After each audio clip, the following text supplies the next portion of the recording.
So this little patch started with this module that I've received as a prototype from Wonky Stuff. And this is a module that hasn't been released yet because it's still in the works, but the prototype sounds already pretty nice, and it is a bass drum module. Apparently it's also an upcoming new format where you might be able to have two of those modules in one row. And we'll see how that works, but it's very promising. And when I received that, I looked at it, and this is what that sounds like.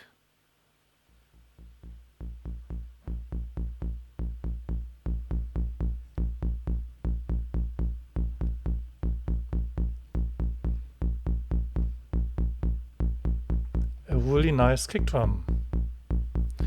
So in this case, this kick drum is driven by the Euclid grid from this little blue section here. And it's just going into the mix console as is. A little bit panned to the right. So I thought, what else could I put on top of it? So I thought, let's compare that with the normal kick. And that again is going into the mix console, into this channel here.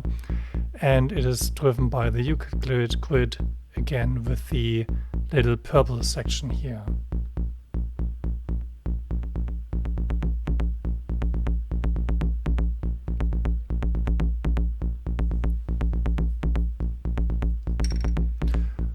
What you can see here is that the blue one, the cursor goes from left to right, and on the purple one, the cursor goes up, down.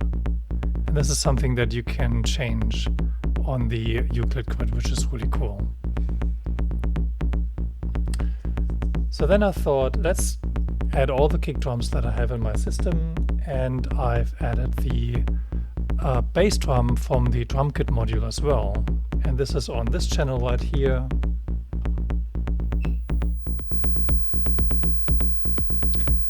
And we are rocking.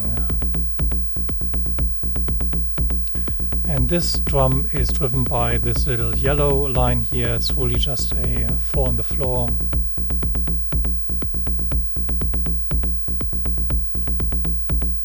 And then I thought, what else could I do? And here is something that is a little bit more interesting.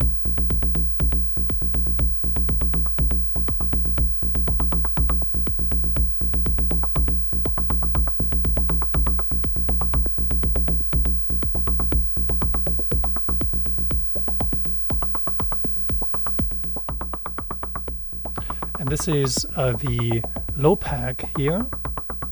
And the low pack is driven by this little, no, actually the low pack is coming from the multi-mode divider.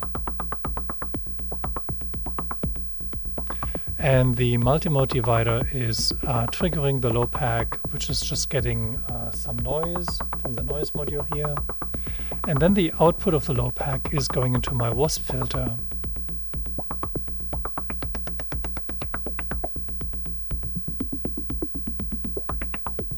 So I can actually modulate it pretty nicely.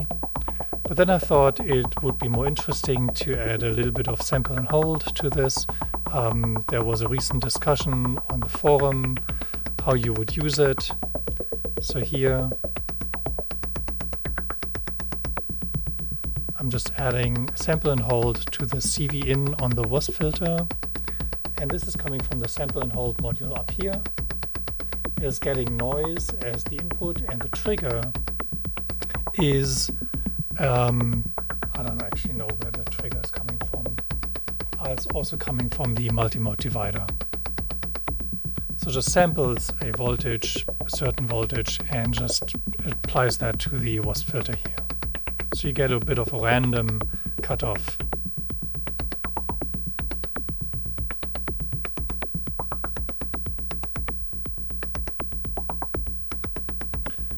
And just changing the CV control and frequency gives you different variations of that.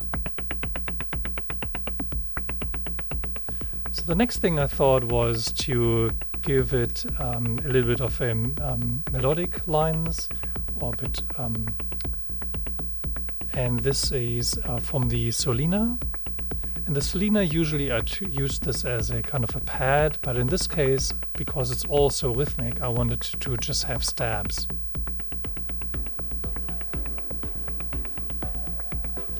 So the Solina here goes into this channel and in the mix console, and it's really just going through a snappy envelope. So the output of the Solina is going straight here and is being controlled by this envelope up here. So you can see that.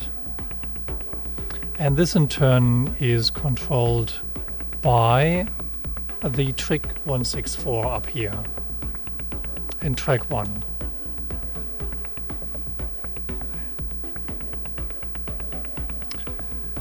Now the Solina also changes the pitch, and the pitch is coming here from the sequencer 8 module down here, and it's getting a raw pitch.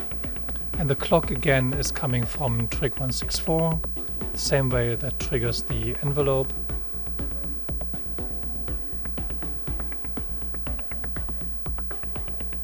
And then I wanted to use the same melodic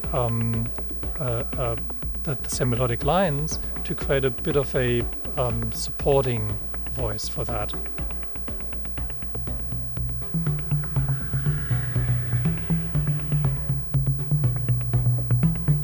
So here I have a bit of a supporting bass-like sound, and this is coming actually from the MS-20 filter here, which is in self-resonating mode.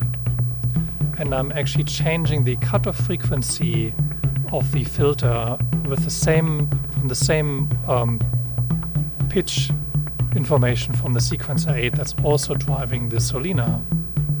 And I just tuned it using the resonance and frequency knob here so that it is kind of in tune. So you have like a tom-like sound that is harmonious with the Solina stabs.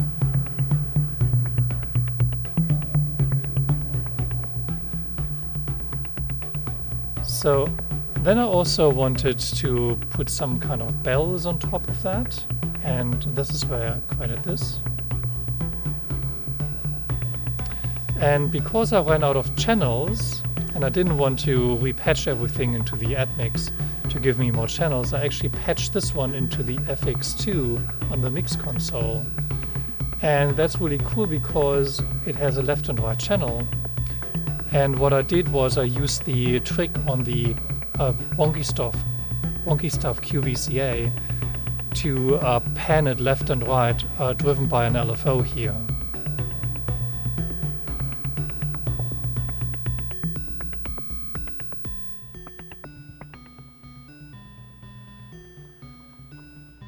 So here you can hear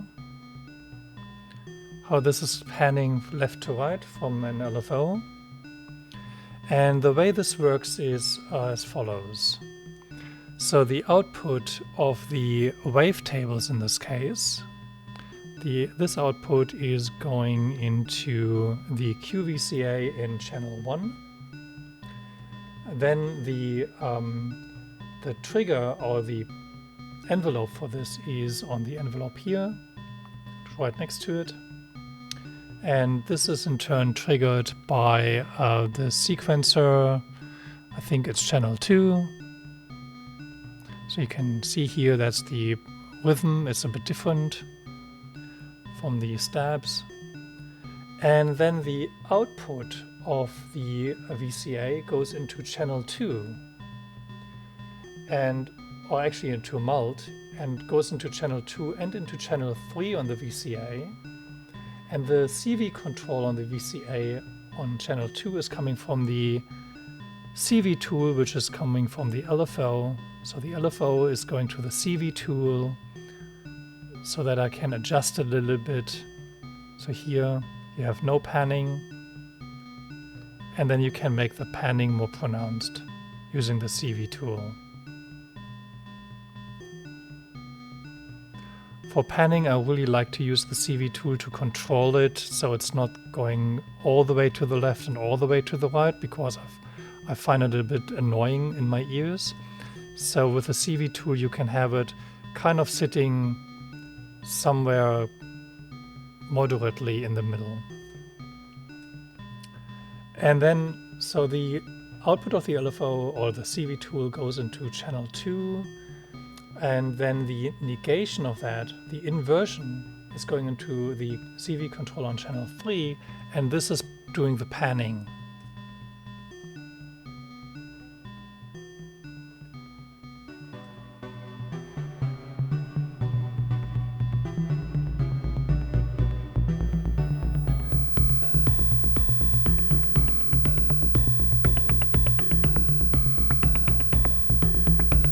So, and now the only other thing to do here is to add the drone at the end.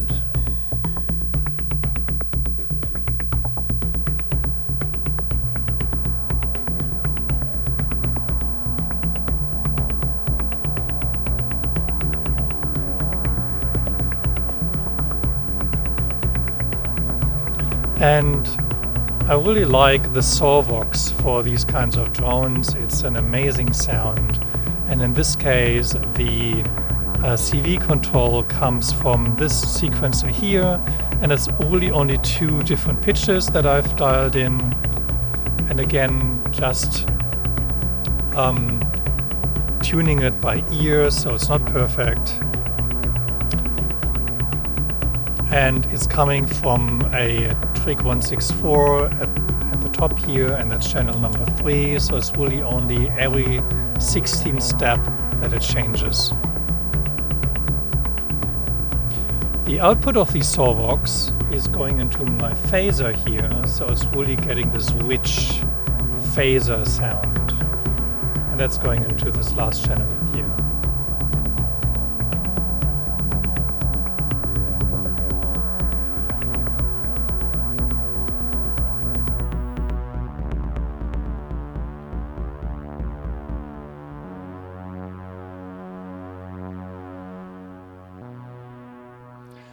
And this is how the patch works. There's, as you can see, almost all my cables that I have are being used here. Almost all the modules that I have are being used. No, not quite. A lot of them are being used. But a lot of them are just helper modules like the CV tool, obviously, and envelopes and LFOs and so on. But the sound is coming mostly from the drum kits and the Solina, the wavetables, the Sawvox, and even one of the MS-20 filters. I really like to use them as basses. They sound really nice. And you can see that you can, using the CV control of the filter frequency, you can really pitch it and tune it just like a normal oscillator, which is really cool. And the Euclid grid here, I must say, is again the center of the whole patch in the rhythmic variation that it can give to these sounds. So this is the whole patch. I hope you found that informative. And as I said in the beginning of the video, I wish you a Merry Christmas and a Happy New Year 2022. And I hope I see you again on my channel in the next year. Thank you very much for watching.